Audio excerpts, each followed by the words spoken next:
And Khidr alayhi salam kills the boy. And now Musa alayhi salam is more than just angry, because he remembers that he accidentally killed the man in Egypt. And what suffering he suffered because of it. So he's very angry now. He's demanding an explanation. Why did you do this? This boy is innocent. And then they came to a town which was very inhospitable, would not offer any hospitality, very much like Lower Manhattan. And not even if they're prepared to pay for it, these people would not show hospitality to Khidr alayhi salam and Musa alayhi salam. Probably think they're terrorists. But there's a wall which someone had constructed. And this wall was crumbling. And Khidr alayhi salam, from his own pocket, he pays for the wall to be rebuilt. And Musa can't understand. Why would you pay to do this in a town which does not show even elementary hospitality? You could at least demand a refund of the amount that you have spent. What is important about these three events is that on each occasion, Musa alayhi salam formed his judgment based on external observation. External observation and rational analysis. And yet, on all three occasions, he was wrong. Suratul Kahf is knocking at your hearts, warning you, Singapore, that in the age of Dajjal, if you depend only on your external observation and rational investigations to formulate your judgment, you will be wrong. Why? Because Dajjal comes with two things: a river and a fire. But his river is a fire, and his fire is the cool waters of a river, said the Prophet alayhi salatu wasalam. In other words, that appearance and reality will be completely different from each other in the age of Dajjal. It looks good, but it ain't good. It's dangerous. It looks bad, but the reality is different. It is good. Just like durian.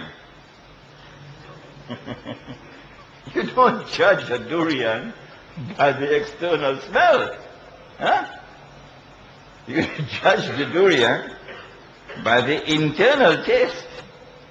The external smell belongs to hell. Although some people would disagree with me. But internal taste belongs to heaven, although some people might also disagree with me. Anyhow. In the age of Dajjal, appearance and reality are going to be completely different from each other. And so if judgment is based on external observation and rational inquiry alone, you're going to be wrong. And you'll pay a terrible price for your wrong judgment. Khidr alayhi salam explains, he says, this boat, what appeared to you to be bad was actually good. There is a king, a government which is coming, seizing people's property. And they're going to be seizing this boat. By scuttling the boat, damaging it, I saved the boat. So when the king is gone, then the poor fishermen can repair their boat. It looked bad to you, but actually, I did them a favor. This little boy, you sometimes plant a seed, and you get a rose. And sometimes you plant a seed, and you get a scorpion. So when you sleep with your wife, make dua, oh Allah, this seed which I plant, grant that it may grow into something good and beautiful. Ameen. Rabbi habli min as-salihin. So, this child was destined to grow into such a devil that his parents' fate would have been threatened. And by killing the child and praying to Allah to send them another child who would be qurratu ayun for them, I was doing something good for them, but you couldn't see that. And this wall, you see this town? In this town there was a mu'min, a believer, who was dying. He had 2 little children. Orphans, they're going to be orphans. And he had some money. But just like Lower Manhattan, he couldn't find a single person he could trust. None. Who can I give this money to? And ask them, please keep it until my children grow up. You can't trust a single person in that town. Is Singapore like that? So what he did was he had to dig a hole. Because he couldn't trust anybody. And bury the money. If you want to do that, make sure nobody is looking. And then having buried the money, he then built a wall. And prayed to Allah that when his children grow up, that Allah will guide them to the money. And since the wall was crumbling, my Lord instructed me to do this, Musa, alayhi salam. And so knowledge can come from above. And instructions can come from above. And guidance can come from above. But Uncle Sam doesn't believe that. What we are introduced to here is a branch of knowledge which is called epistemology. What is knowledge? Is it possible for us to acquire knowledge? And how is knowledge acquired?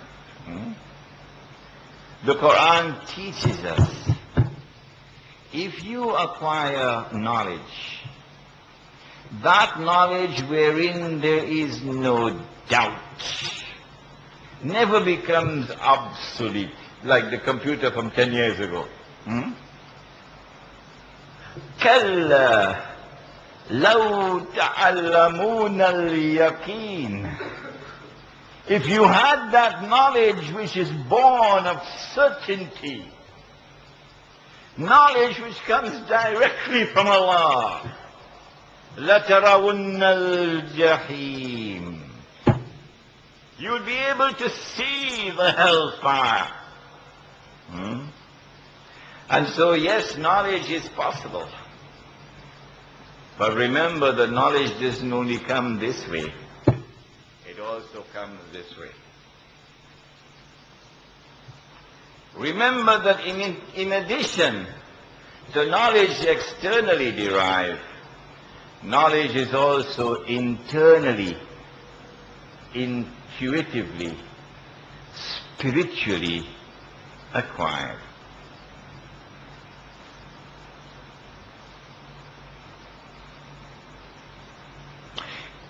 The companions were sitting, talking amongst themselves, and the Prophet came and sat with them, alayhi salatu wassalam, in the masjid.